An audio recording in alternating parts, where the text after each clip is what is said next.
இதை ஒரு பொதுநல வழக்கா உச்ச நீதிமன்றத்துக்கு மனித உரிமை அமைப்புகள் கொண்டு போறாங்க. அப்ப அங்க இருக்கிற நீதிமன்றம், அங்க இருக்கிற நீதிபதி இதை விசாரிக்க மறுக்கிறார். நீட் எக்ஸாம்ன்றது தேவை கிடையாது. நீட் வைக்கிறதுனால ஸ்டூடெண்ட்ஸ்க்கு எந்த ஒரு பெனிஃபிட்டுமே இல்லை. இந்த மாதிரி நிறைய ஸ்டூடெண்ட்ஸ் இறந்து போறாங்க. பன்னாட்டு கார்ப்பரேட் நிறுவனங்கள் இங்க வந்து மருத்துவக் கல்லூரி தொடங்குவதற்கு, இந்த நாட்டை வியாபார சந்தையாக மாற்றுவதற்கு அந்த காலகட்டத்தில் டக்குன்னு ஒரு மாற்றம் வருது. இந்த வேர்ல்டு ஸ்டேட் போர்டு மார்க் கிடையாது, எல்லாமே நீட்டு தாங்கிறப்ப இங்கே படிச்சுட்டு எல்லாருக்குமே ஒரு கேள்விக்குறி தான் வந்துச்சு. நீட் எக்ஸாம்ல மார்க் ஒழுங்கா வாங்கலன்னு சொல்லிட்டு 1 இயர் இங்கே எனக்கு வேஸ்ட் ஆயிடுச்சு. நான் 1 இயர் நீட் ட்ராப் பண்ணி தான் இப்போ வெளிநாட்டில் படிச்சுட்டு இருக்கேன். இந்த மாதிரி நிறைய பேர் வெளிநாட்டு வராங்க. எம்பிபிஎஸ் படிக்கணும்ன்றது பார்த்தீங்கன்னா ஒரு பெரிய கனவு. அதுக்குமே வெளிநாடு போனாலும் நீட்ல வந்து பாஸ் பண்ணிருக்கணும் அப்படின்னு ஒரு ரெக்குயர்மெண்ட் வச்சிடறாங்க. நிறைய பேர் வந்து எம்பிபிஎஸ் தான் ஆகணும்ன்றதுக்காக 1 இயர் ட்ராப் பண்ணி கூட பாஸ் பண்ணி வந்துடுறாங்க. பட் இன்னும் நிறைய ஸ்டூடெண்ட்ஸுக்கு அதை பாஸ் பண்ணாதனால அவங்க ரொம்ப லைஃப் வந்து நிறைய எம்பிபிஎஸ்ஸே ஆக முடியாது. ஏன்னா அவங்க ஒரே ஒரு ட்ரீம் அது மட்டும் தான் இருக்கும். அதனால நிறைய சஃபர் ஆகுங்க. ஆக்சுவலி நீட் எக்ஸாம்ன்றது தேவை கிடையாது. நீட் வைக்கிறதுனால ஸ்டூடெண்ட்ஸ்க்கு எந்த ஒரு பெனிஃபிட்டுமே இல்லை. இந்த மாதிரி நிறைய ஸ்டூடெண்ட்ஸ் இறந்து போறாங்க. வருங்க ஃபியூச்சர் டாக்டர்ஸ் ஆக வேண்டியவங்க இந்த மாதிரி இறந்து போய் நம்ம அவங்க கட் அவுட்ல வைக்கிற மாதிரி இருக்கு. இதனால நீட் எக்ஸாம் வந்து கண்டிப்பா நமக்கு தேவையில்லாத ஒன்று. நீட் எக்ஸாம் இல்லைனாலும் நம்ம தமிழ்நாட்டில் எம்பிபிஎஸ் காலேஜில் படித்து மருத்துவர் இத்தனை காலங்களாக அப்படிதான் ஆகிட்டு இருக்காங்க. நீட் எக்ஸாம் வந்து ஒழிக்கணும். அதுதான் என்னோட குறிக்கோளும். கண்டிப்பாக அதுக்காக நீங்கள் ஸ்கூல்ஸ் வந்து 2 சைடும் கொடுப்போம். அப்புறம் வந்து என் கூடயே நிறைய பேர் படிச்சுட்டு இருக்காங்க. அப்கமிங் இப்போ ரீசெண்டாக நாங்கள் வந்து அந்த காலேஜில் கவுன்சிலிங் டிபார்ட்மெண்ட்டில் இருக்கோம். நிறைய ஸ்டூடெண்ட்ஸுக்கு கவுன்சிலிங் கொடுத்துட்டு இருக்கோம். அப்போ நிறைய பேர் வந்து எங்கள்கிட்ட பேரண்ட்ஸோட வந்து ஃபீல் பண்ணுறாங்க, இந்த மாதிரி மருத்துவர் அவங்க எங்கள் பையன் தராங்க அப்படின்னு. அந்த பேரண்ட்ஸ்க்கு அவ்வளோ ஆசை. ஆனால் நீட் எக்ஸாம்ன்ற ஒரு சுச்சுவேஷனால அந்த ஸ்டூடெண்ட்னால ஆக முடியலன்னு இருக்கும்போது தான் இந்த மாதிரி சூசைட் ட்ரை பண்ணுறது இது எல்லாமே. அதுக்கு ஒரு செகண்ட் ஆப்ஷன் தான் அப்ராடே தவிர நாங்கள் நீட் எக்ஸாமையும் சரி அது எதுக்குமே அப்ரோச் பண்ண மாட்டோம். கண்டிப்பாக நீட் எக்ஸாம் வந்து பேன் பண்ணணும். அதுக்காக நம்ம அந்த நீட் எக்ஸாம் பேன் பண்ணுறதுன்னு நான் அப்ரோச் கட்சியின் சார்பாக நடைபெறும் இந்த தொடர் கண்டன ஆர்ப்பாட்டத்தை தலைமையேற்று நடந்து கொண்டிருக்கும் தலைவர் உள்ளிட்ட மாணவர்கள் மகிழ்ச்சியாக இங்கு கலந்து கொண்ட இந்த மாணவர்களுக்கு என்னுடைய வணக்கத்தை தெரிவிக்கிறோம். இன்னைக்கு நாடு முழுவதும் இந்த நீட்டுக்கு எதிரான போராட்டம் என்பது பொதுமக்களுடைய பெரும் ஆதரவோடு நாடு முழுவதும் பற்றி பரவி கொண்டிருக்கிறது. இந்த சூழ்நிலையில டெல்லியில கடந்த சில நாட்களுக்கு முன்பு அந்த மாணவர்களை இந்த நரேந்திர மோடி தலைவர் பாசிச அரசு எப்படி அவங்கள மிக கடுமையா தாக்கினாங்க என்பதை நம்ம பத்திரிகை தொலைக்காட்சி எல்லாம் பார்த்தோம். மாணவர்களை கைகால உடைக்கிறாங்க. அது RSS குண்டுகள், துணை ராணுவம், காவல்துறை, RSS குண்டுகளோட சேர்ந்து நம்ம நாட்டு மாணவர்களை, நம்ம நாட்டோட எதிர்கால இந்த சந்ததியில பூரா அடிச்சு கைகால உடைக்கிறாங்க. இதை நம்ம பார்த்தோம். ரவுலட் குண்டுகளை கொண்டு சுடுறாங்க. தொலைக்காட்சியில செய்தியெல்லாம் வருது. அந்த குண்டுகள் தொலைச்சா வெளியளவு காயம் இருக்காது, வாழ்நாள் முழுவதும் ஊனமாக இருக்கும். அப்படிப்பட்ட ஒரு துப்பாக்கி குண்டுகளை கொண்டு இந்த மாணவர்களை தாக்கி இருக்கு இந்த நரேந்திர மோடி தலைமையிலான இந்த பாசிச அரசு. சரி, இப்படி கடுமையா தாக்குறாங்களே, இதை ஒரு பொதுநல வழக்கா உச்ச நீதிமன்றத்துக்கு மனித உரிமை அமைப்புகள் கொண்டு போறாங்க. அப்ப அங்க இருக்கிற நீதிமன்றம், அங்க இருக்கிற நீதிபதி இதை விசாரிக்க மறுக்கிறார். இப்படி மாணவர்களை மிக கடுமையா தாக்கியிருக்காங்க, இப்படி மாணவர்களுக்கு காயம் ஏற்பட்டிருக்காங்க, இப்படி ஒரு கொடூர தாக்குதலை இதுவரை எந்த அரசும் செய்யல, அப்படிப்பட்ட தாக்குதலை செய்திருக்காங்க அப்படின்னு நீதிபதி கிட்ட சொல்றப்போ அந்த நீதிபதி அந்த காட்சிகளை கூட பார்க்க மறுக்கிறார். எங்களுக்கு வேற வேலை இல்லையான்னு சொல்றாரு. அப்போ இந்த நாட்டில் நீதிமன்றங்கள் எப்படி இருக்குன்ற கேள்வி நம்ம இதுக்கு முன்னாடி கடந்த காலம் 10 வருஷம் பிஜேபி ஆட்சியை பார்த்திருக்கோம். இங்க எப்படிப்பட்ட நீதிகள் ஏற்படுது, எப்படிப்பட்ட நீதிகள் தரப்படுது, யாருக்கு ஆதரவான நீதிமன்றங்கள் இருக்குதுன்னு பார்த்தோம். இதெல்லாம் நம்ம புரிஞ்சுக்க வேண்டியது. இங்க இருக்கிற எல்லா துறைகளையும் இங்க மாணவருக்கு மக்களுக்கு உழைக்கும் தொழிலாளருக்கு இவங்க மாற்றி அமைச்சிருக்காங்க. இன்னைக்கு அதெல்லாம் நம்ம பார்க்க முடியும்.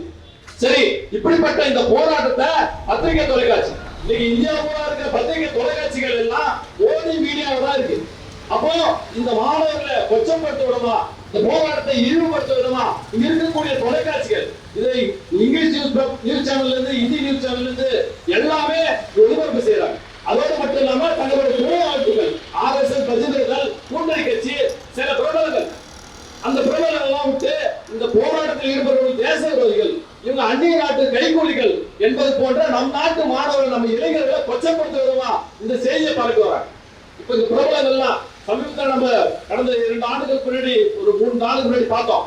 பல போராட்டங்கள், விவசாய போராட்டத்தில் இருந்து விளையாட்டு வீரர் சச்சின் டெண்டுல்கர், இந்த கங்கனா ரணாவத் போன்ற பிரபலங்கள் எப்படி பேசுறாங்க, இந்த போராட்டம் ஈடுபடுத்துவதா பேசுறாங்க. இப்ப சமூக ஸ்டெர்லைட்ல தூய்மையான காற்று வேணும்னு சொல்லி அந்த மக்கள் போராடுறாங்க. 1 லட்சம் மக்கள் ஒன்று திரண்டு போராடுறாங்க. அப்படி போராடுறதுல நடிகர் ரஜினிகாந்த் என்ன சொன்னாரு, அங்க 13 பேர் 14 பேர் உயிர் தியாகம் செஞ்சிருக்காங்க. அப்படிப்பட்ட அந்த போராளிகளை பார்த்து என்ன சொன்னாரு, இவங்களுக்கு இதுல தீவிரவாதிகள் இருந்தாங்க, தேச விரோதிகளா இருந்தாங்க சொல்றாரு. இப்போ சமீபத்துல ஒரு 2 நாளுக்கு முன்னாடி அன்புமணி ராமதாஸ் அவர்கிட்ட செய்தியாளர் கேட்கிறார், இந்த நீட் தேர்வு போராட்டம் குறித்து சொல்லுங்க அப்படின்னு சொல்லப்போ அவர் என்ன சொல்றாரு, நீட் தேர்வுக்கு எதிரான கட்சி தான் எங்க கட்சி, நீட் தேர்வு போராட்டம் வரவேற்கிறோம் சொல்லிட்டு அதுல சில அந்நிய கைக்கூலிகள் இருக்குன்னு சொல்றாரு. ஒரு 4 நாட்கள் முன்னாடி அவங்க கட்சிக்காரர் கூட்டத்துல பேசுறப்ப என்ன சொல்றாரு, உலகம் முழுவதும் ஜென்சி போராட்டம் நடக்குது, அந்த போராட்டம் மாபெரும் அரசியல் மாற்றத்தை அந்தந்த நாடுகளில் ஏற்பட்டு இருக்குது, அது வரவேற்கிற அப்படிப்பட்ட மாற்றம் தான் தமிழ்நாட்டில் நடந்திருக்குது, இதை வரவேற்கன்னு பேசுற அவரு இப்படி பேசுறாரு. ஏன் பேசுறாரு அப்படின்னா, இங்க இருக்கக்கூடிய இப்படி இந்த பிரபலங்களை ஏன் இப்படி பேசுறாங்க அப்படின்னா, இவங்க எல்லாம் ஏதோ ஒரு விதத்துல பணமும் பல லட்சம் கோடிக்கணக்கான ரூபாய் சம்பாதிச்சு வச்சிருக்காங்க, வழக்கு வச்சிருக்காங்க, மத்திய அரசோட துணையோட தான் இவங்க வாழ முடியும் என்பதற்காக இப்படிப்பட்ட பேச்சுகள் எல்லாம் பேசுறாங்க. இப்படி பேசுறதுக்கு இன்னொரு அர்த்தம், இங்க இருக்கக்கூடிய வெகு மக்களை திசைந்திருப்பது. இந்த போராட்டம் ஒரு கூர்மை அடைஞ்சு மக்கள் புரட்சியா வெடிக்க கூடாது என்பதுல இவங்க இது போன்ற பிரபலங்கள் மக்களுக்கு எதிரானவர்கள் தான், இவங்க அதுல கண்டும் கருத்துமா இருக்காங்க. இப்படிப்பட்டவங்க நாம் புரிந்து வேண்டும். இந்த நீட்டை பத்தி சொன்னாங்க. இப்போ நீட்டால இங்க பெருவாரியா பாதிக்கப்படுறாங்க. கடந்த காலத்துல நான் பார்த்திருக்கேன், சாதாரண ஒரு ஆடு மாடு மேய்க்கிறவங்களுடைய குழந்தை கூட 1000க்கு 180 190 மார்க் இல்ல 170 மார்க் எடுத்து மருத்துவர் ஆகிறத பார்த்தது. அது யாராலையும் தடுக்க முடியாது. இப்படிப்பட்ட முறையை ஏன் இவங்க மாத்துறாங்க, ஏன் அதெல்லாம் கொண்டு வராங்கன்னா, தோழர் முன்னாடி பேசுற தோழர் அவர் திடீர்னு சொல்ற மாதிரி பன்னாட்டு கார்பரேட் நிறுவனங்கள் இங்க வந்து மருத்துவ கல்லூரி தொடங்குவதற்கு, இந்த நாட்டை வியாபார சந்தையாக மாற்றுவதற்கு இவங்க கண்ணு கருத்துமா இருக்காங்க. இதுலதான் நரேந்திர மோடி தலைமையிலான அரசு இந்த நாட்டுடைய பொதுத்துறை நிறுவனங்களை தொடர்ந்து 10 வருஷமா 50-60 வருஷமா உருவாக்குற சொத்துக்களை விற்க பார்க்கிறோம். அப்ப இவங்களுடைய நோக்கம் என்னன்னா, எல்லாத்தையும் தனியார் மயம் தாரார் மயம் தனியார் கார்பரேட் முதலீட்ட இந்த ஊக்கப்படுத்தி இந்த நாட்டு மக்களை தொழிலளிப்பதுதான் இவங்களுடைய நோக்கம். ஆகவே இந்த நீட்டுக்கு எதிரான போராட்டம் இன்னைக்கு நாடு முழுவதும் இளைஞர்கிட்ட பற்றி பரவி வருது. தமிழ்நாட்டுல அதன் முதன்மையா எடுத்துக்கொள்ளக்கூடிய ஒரு தகுதியும் ஆற்றலும் மிக தலைவர் அண்ணன் வேலுமணி நான் பார்க்கிறேன். ஏன் அப்படின்னா, இதுக்கு முன்னாடி மத்திய ஆளக்கூடிய அரசுக்கு எதிரான போராட்டத்தை இங்க இருக்க 100கணக்கான அமைப்புகளை ஒருங்கிணைச்சு இங்க நடத்தி மக்களுடைய பெரும் ஆதரவு பெற்று மக்கள் மத்தியில ஒரு இந்த பாசிசத்துக்கு எதிரான ஒரு எழுச்சி குரலை உருவாக்கி அண்ணன் வேலுமணி. அந்த வகையில இந்த நீட்டுக்கு எதிரான போராட்டத்தையும் அண்ணன் தொடங்கி இருக்காரு. இதுக்கு ஆதரவளிப்போம், போராடக்கூடிய இளைஞர்கள் நம்ம தொடங்கிப்போம். நீட்டை கட்டாயம் அண்ணன் வேலுமணி அண்ணன் சொல்ற மாதிரி தமிழக வாழ்வுரிமை கட்சியுடைய குறிக்கோள் நீட்டை ஒழித்தே ஆக வேண்டும். நீட்டு ஒரு நாட்டை உருவாக்க வேண்டும் என்பதுதான் நம்முடைய நோக்கமாக, ஒற்றை நோக்கமாக செயல்பட்டு இந்த நீட்டை ஒழித்து கட்ட நாம் அனைவரும் இளைஞர்களோடு சேர்ந்து போராடுவோம் என்று கூறி விடைபெறுகிறேன். நன்றி, வணக்கம். உங்களுக்கு இந்த சேனல்ல இருக்கிற அனிதாக்கா தெரியும், இவங்க 12th படிச்ச ஸ்கூல், நான் 10th படிச்சுட்டு இருந்தேன். அப்போதான் ஃபர்ஸ்ட் நீட் அந்த முதல் பேட்ச். இப்போ நம்மளுக்கும் ஐடியா கிடையாது. நம்ம என்ன நினைச்சிட்டு இருக்கோம்னா, நம்ம 10th 12th நல்ல மார்க் எடுத்தோம், நம்ம ஒரு நல்ல கட் ஆஃப் எடுத்துட்டு நல்ல காலேஜ் போவோம், ஒரு நல்ல மெடிக்கல் காலேஜ் போவோம். அப்போ இந்த பீரியட்ல வந்து கட் ஆஃப் தான் எல்லாமே. இப்போ தான் நீட்டு ஒரு என்ட்ரன்ஸ் எக்ஸாம் வந்துருது. நம்மளோட கனவு என்னோட மைண்ட்லேயுமே என்ன இருந்துச்சா, நம்ம 10th நல்லா படிச்சுட்டு இருக்கோம், நம்ம 11th 12th நல்லா படிப்போம், 12th ஒரு நல்ல கட் ஆஃப் எடுத்து ஒரு டாக்டர் ஆகிடுவோம்னு நினச்சிட்டு இருந்தோம். அந்த காலகட்டத்தில் டக்குன்னு ஒரு மாற்றம் வருது. இனிமேல் ஸ்டேட்டோட மார்க் வந்து கிடையாது, ஃபுல்லாமே நீட்டு தாங்கிறப்ப இங்கே படிச்சுட்டு எல்லாருக்குமே ஒரு கேள்விக்குறி தான் வந்துச்சு. இனிமேட்டு என்ன பண்ண போகிறோன்னா, நம்மளோட ரேஸ் ஃபுல்லாகவே இருக்குது. சின்ன வயசுலேருந்தே நம்ம போர்டில் நல்ல மார்க் எடுக்கிறோம், நல்லா கட் ஆஃப் எடுக்க போகிறோம், நல்லா காலேஜ் போக போகிறோம். இதான் நம்மளோட எய்மாக இருந்துச்சு. ஆனால் டக்குன்னு இந்த கவர்மெண்ட் மாறினதால நம்மளுக்கு அடுத்து என்ன பண்ண போகிறதுன்னு தெரியல. ஸோ இந்த இந்த கட்டத்தில் வந்து அதிக பேர் வந்து ரொம்ப டிப்ரெஸ்டான ஸ்டேட்டு, தன்னோட உயிரவே மாற்றிக்கிற ஒரு நிலைமைக்கு தள்ளப்பட்டுட்டோம். அதுக்கப்புறம் ஏன் இப்படி வருது, எதுக்கு அப்படின்னு நம்ம யோசிக்கிறப்ப தான் நம்ம தமிழ்நாட்டில் பார்த்தீங்கன்னா ஒவ்வொரு மேக்ஸிமம் பார்த்தீங்கன்னா ஒவ்வொரு மாவட்டத்துக்கும் ஒவ்வொரு மெடிக்கல் காலேஜ் இருக்கும். இது என்ன ஒரு பேசிஸில் இருக்குது அப்படின்னா, பாப்புலேஷன் இத்தனை பாப்புலேஷன் ஒரு 1000 குரூப் ஆஃப் பீப்புளுக்கு ஒரு 10 டாக்டர் இருக்கணும். அந்த மாதிரி ஒரு கணக்கெடுப்புல தான் நம்ம ஒவ்வொரு மாவட்டத்தோட பாப்புலேஷன் பொறுத்து ஒவ்வொரு மெடிக்கல் காலேஜ் அதுக்கு இவ்வளோ சீட்டு அப்படிங்கிறது இருந்துச்சு.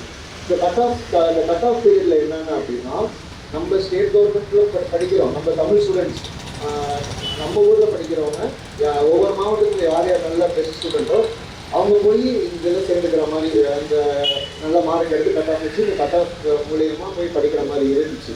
ஆனால் இந்த நீட் வந்த அப்புறம் இதெல்லாம் சென்ட்ரலைஸ்ட் ஆக்குறாங்க. இப்போ ஒரே நாடு ஒரே தலைவர் அந்த மாதிரி ஒரே நாடு ஒரே எக்ஸாம்னு ஆக்கிட்டாங்க. இதில் என்ன ஆகுதுன்னா மார்க் எடுக்கிறாங்க. மொத்த தமிழ்நாட்டுக்கு இந்த போட்டி விட்டு இப்போ மொத்த இந்தியா கூட நம்ம போட்டி போட்டுக்கிட்டு இருக்கோம். யார் இந்த மார்க் எடுக்கிறாங்க, இந்த காலேஜ் யாருக்கு வரப்போகுது, இப்படி பார்க்குறப்ப நம்மளுக்கான இடத்த வந்து இன்னொருத்தவங்க ஆக்கிரமிக்கிறாங்க. அதை நம்ம எப்படி சொல்றோம், நம்மளுக்கும் தேவை. நம்ம மக்களை இந்த மெடிக்கல் காலேஜ் இருக்குன்னா நம்ம மக்களுக்கு சேவை செய்யறது. இந்த இடத்துல நம்ம இல்லாமல் இன்னொருத்தவங்க வந்து இன்னொரு வெளி மாநிலத்தை நம்ம படிக்க வேணாம்னு சொல்ல படிச்சுட்டு நம்மளுக்கு சேவை செய்யணும். இவங்க வராங்க